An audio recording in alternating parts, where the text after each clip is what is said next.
So my story, I grew up like most people in a very dysfunctional home.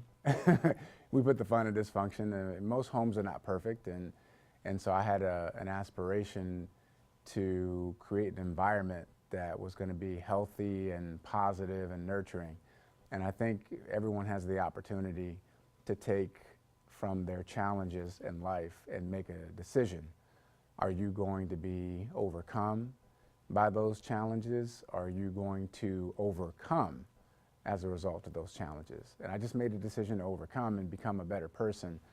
And so I wanted to lead a life of contribution. I got involved in a lot of volunteering and tutoring and a lot of service, but unfortunately those things didn't pay very well. So I had to figure out a better way to add value.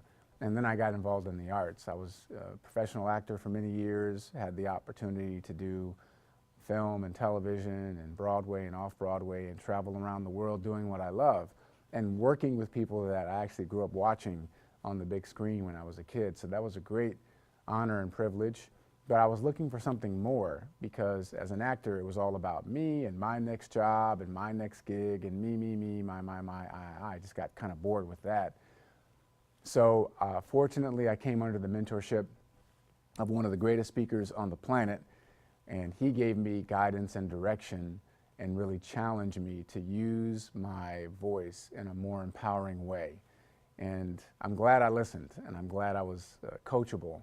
And so I got involved in speaking. And during that time, I was able to develop a career for myself as a professional speaker and trainer.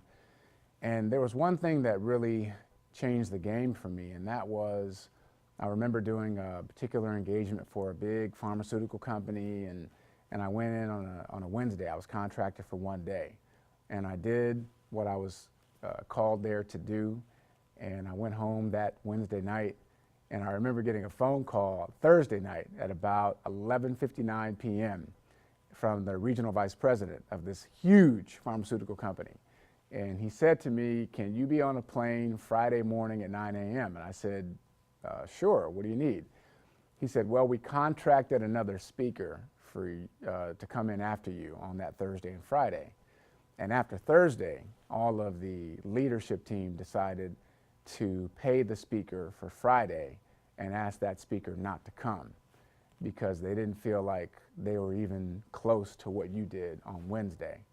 So they actually paid me another contract on that Friday to come in and do what I did, and that really launched my career. But what it taught me was just the power of focus and mastery. If you really focus on mastering the things that you do in life, it gives you an opportunity to make a dramatic impact, just for yourself, not only for yourself, but for the world.